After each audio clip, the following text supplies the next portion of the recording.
West Africa: Niger, Mali, Senegal, Gambia, and Nigeria. The region of West Africa includes the southern portion of the bulge of the continent, which extends westward to the Atlantic Ocean. This region is bisected by the African Transition Zone, which borders the southern edge of the Sahara Desert. The main physical features include the Sahara Desert and the Niger River. The Cameroon Highlands, also known as the Western Highlands, are located on the eastern border between Nigeria and Cameroon. Some geographers include the country of Chad, or portions of it, within the region of West Africa, but in this textbook, Chad is listed with Central Africa. The portions of Chad located north of the African Transition Zone share similar characteristics with North Africa. Off the coast of Mauritania are the Cape Verde Islands, which are united as an independent country associated with Africa. Cape Verde was once a Portuguese colony, but received its independence in 1975. The African Transition Zone cuts across the region of West Africa, indicating a division between Islam and Christianity, and between the Sahara Desert and the tropics. This diversity in religion and climate is usually exhibited with the north-south division. Islam is the dominant religion in the north side of the African Transition Zone. Christianity is more dominant in the south. The two religions often clash in the areas where they meet. Traditional beliefs and animist religions are also practiced in the African Transition Zone. West Africa was home to a number of large empires that shaped the culture of the people of present-day Africa. Gold, salt, copper, and ivory were important early trading commodities. Mining and acquiring these items brought enormous wealth to the region.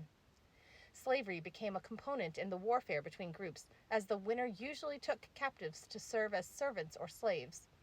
The Ghana Empire was responsible for one of the early consolidations of power in Western Africa. Though its power and wealth were vast, it was only the first of a number of empires to rise in the region. After the Ghana Empire came the Mali Empire, which was known for its wealth and size. The empire held major mining operations, including gold, copper, and salt. Expanding along the Niger River to the Atlantic coast, the Mali Empire extended over an area the size of Western Europe. Originally a federation of local groups, the empire incorporated many smaller provinces, or kingdoms, and had a major influence on the region's laws and cultural heritage. One of the indigenous states that evolved out of the Mali Empire was that of the Songhai people, who were located in the east of the main Mali Empire.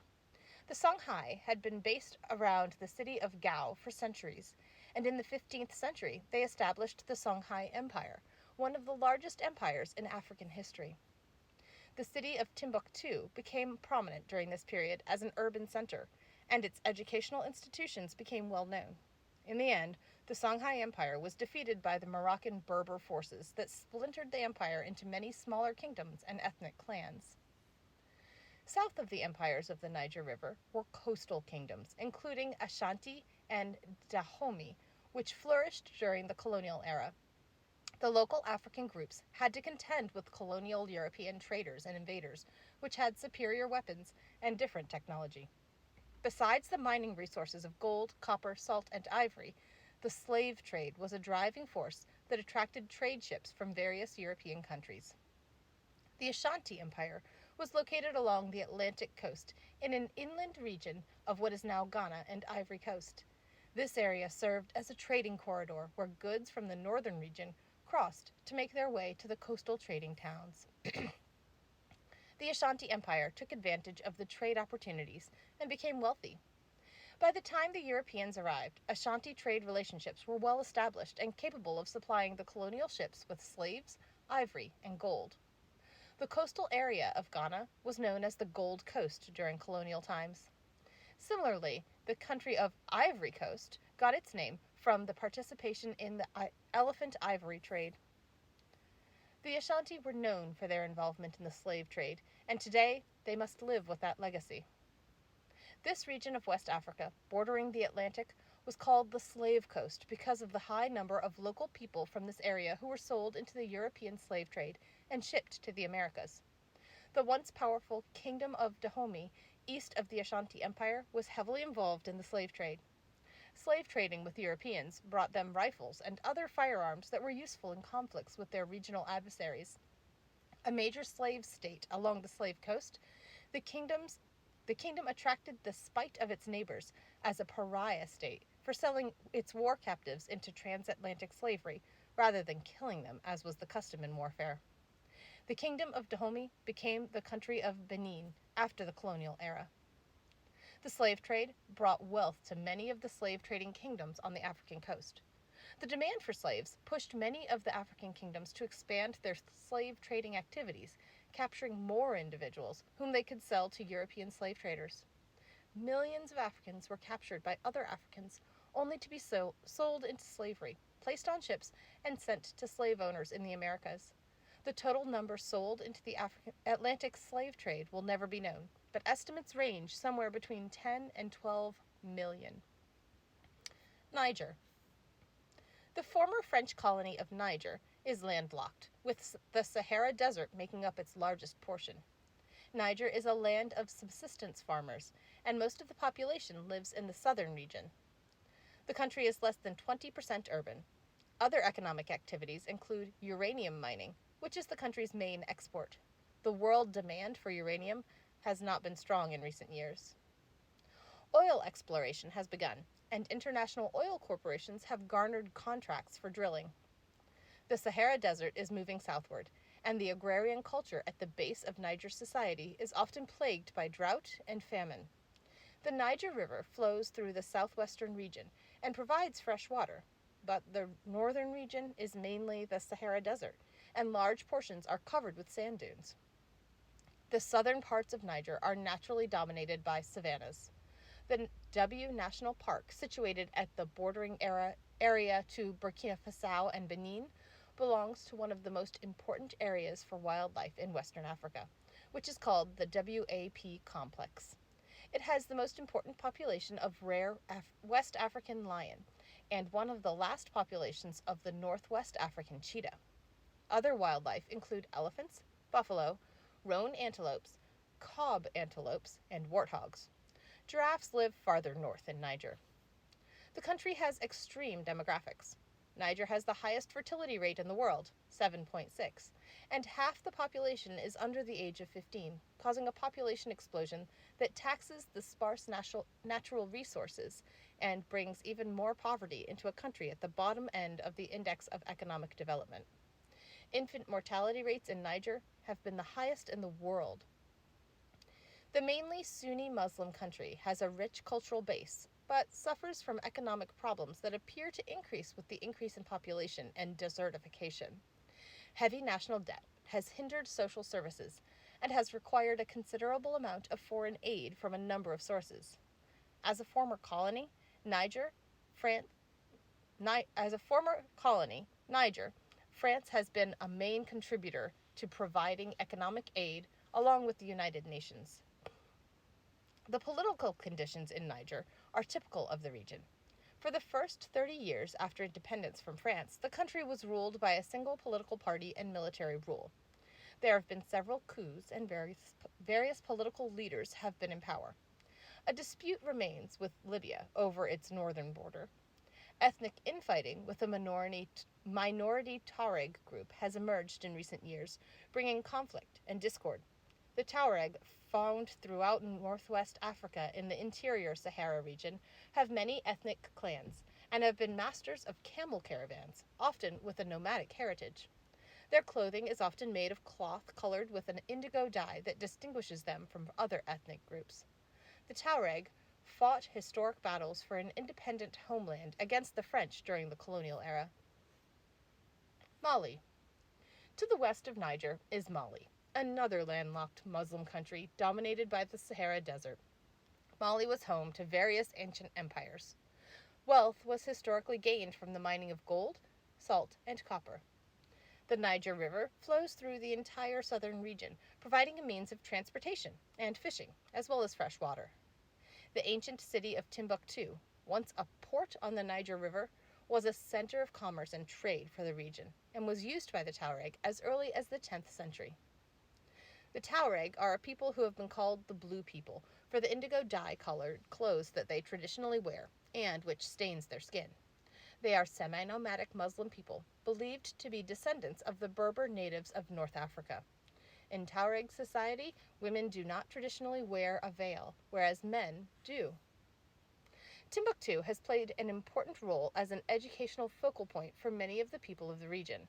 The University of Timbuktu is noted for its educational activities and comprises various colleges and madrasas, or Islamic schools of learning. At one point in its history, it claimed to hold the largest collection of books in Africa. The capital city of Mali is not Timbuktu, but Bamako, which is located in the southwest. Timbuktu remains a main tourist destination for the country and for the region. International culture and the power of the soap opera. Timbuktu is a key city for the country of Mali in the middle of the Seychelles. The city has been stereotyped by people in Western culture as the farthest place from civilization on Earth. In reality, it's a thriving city that is well connected to the globalization activities of the rest of the planet. It was once one of the wealthiest cities in the world. Gold was plentiful, and the city was home to one of the largest universities in the ancient world. Today, the city exhibits traits similar to North Africa, but is in the African transition zone. Modern technology has found its way into the lives of the people of Timbuktu. International exchanges are providing interesting insights into the globalization process. Even in the rural areas, the people have found innovative ways to share in the international dynamics of global culture. Dr. Ibrahim Nadier, originally from Mali, and as of 2011, a history instructor at Morehead State University in Morehead, Kentucky, tells a story about his experience while visiting the rural Mali village of Koriom as a member of a planning committee for the Timbuktu 2000 Millennium Commemoration Festival in the Mali Ministry of Culture, that the Mali Ministry of Culture was sponsoring at the time. He noticed that in the evening, at a certain time, the people of the village started up gas-powered electric generators, and then gathered around television sets connected to a satellite feed throughout the village. The evening feature was a Brazilian soap opera called Marimar. It was broadcast in Portuguese, a language no one spoke in the village. The semi-nomadic villagers were totally immersed in the soap opera, and had even altered the names of the key characters to match local names. For example, they referred to the main character, Marimar, as Mariama, which is the same as Mary. And Marimar's husband, Sergio, they called Sayo. The cruel stepmother, Angelica, they called Jellica, and so on. Everyone in the village seemed to understand the plot, and reveled in the drama of the characters and their exploits. The production became a centripetal force that brought the villagers together in a way that would not have been expected by anyone in Brazil or the United States. Who would have believed that a soap opera would have become a method of diffusing global culture to the planet? This story also indicates that human nature is similar in societies throughout the world. Senegal and the Gambia. The country of Senegal on the Atlantic coast totally surrounds the independent country of the Gambia. Senegal was a French colony, while Gambia was a British colony. The Gambia is an enclave of Senegal and extends on both sides of the Gambia River for about 186 miles. It is the smallest country on the mainland of Africa and is about the size of the U.S. state of Connecticut. The two countries of Senegal and the Gambia were united into the Confederation of Senegambia from 1982 to 1989, when it was dissolved. They have kept separate political identities ever since. The capital of Senegal, Dakar, is located on the Cap Vert Peninsula, which is the most extreme western extension of the African continent. Dakar was a main colonial port for French West Africa during colonial times. The French influence remains. The common currency in what were former French colonies is the West African CFA, franc, which has a fixed rate in relation to the euro. Nigeria. Africa's most populous country is Nigeria. The exact population has been difficult to determine, but 2020 estimates report the population to be over 205 million. This is a country of more than 250 different ethnic groups, with twice that many separate languages or dialects. English is the official language, along with Hausa, Yoruba, and Igbo, all of which are spoken by 10 million people or more. The distribution of the major ethnic groups is illustrated by the different regions of the country. Hausa groups are found mainly in the northern region, Kanuri groups in the northeast, and Yoruba groups in the southwest, and Igbo groups in the southeast. Ethnic division has also caused serious confrontations and violence. In 1967, a separatist movement in the eastern Igbo region created the independent nation of Biafra. This sparked an all-out civil war that lasted more than 2 years and resulted in more than 1 million deaths. Political divisions did not end even after the two sides reconciled and the country was united under the same government in 1970. Political instability in Nigeria has resulted in an almost endless number of military coups and government leaders being removed from office. Religious issues add to the political instability. The north is mainly Muslim, as it is located in the African Transition Zone. The south is mainly Christian. A large percentage of the population follows animist religions with many different traditional beliefs. Clashes have erupted in the streets that pit Muslims and Christians against each other. Several northern provinces have pushed to have the Sharia criminal code made into the area's civil law. There are regions where it is not uncommon for people to have a mixed Christian and animist belief. Nigerian cuisine consists of dishes or food items from the hundreds of ethnic groups that comprise Nigeria. Like other West African cuisines, it uses spices and herbs with palm or ground nut oil to create deeply flavored sauces and soups.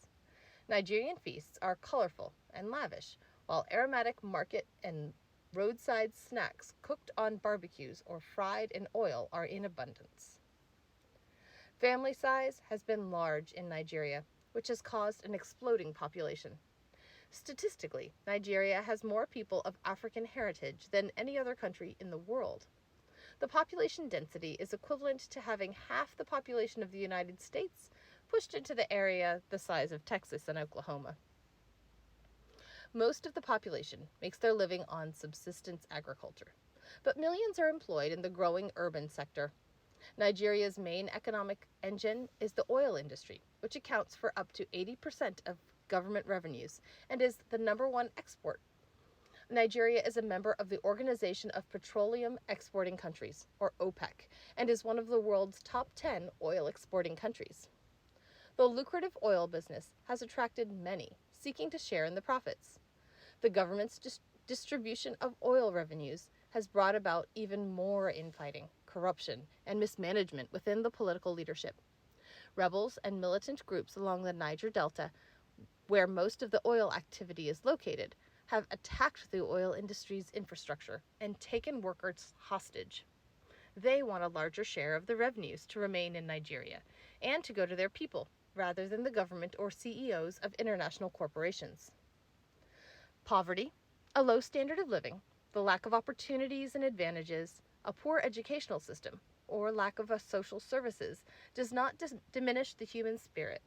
Confronting all these issues and more, the people of West Africa and Nigeria are vibrant, energetic, and hardworking, and they value the institutions of family and religion. Just because they have not transitioned to a consumer society does not mean that they cannot find fulfillment and happiness in their lives. A survey conducted by social scientists in 2001 and reported by the BBC News in 2003 indicated that Nigeria had the highest percentage of happy people of any country in the world at the time. The statutes of each country may change from year to year, but the interesting part is that the survey confirmed that money or income level does not always equate to happiness. Countries such as Nigeria, with a low level of per capita income, can still highly value their heritage and the traditions that revolve around their family and community and transcend the global push for economic gain and the possession of consumer items. Much can be said for the vibrant cultural attributes of the people of West Africa and its developing countries.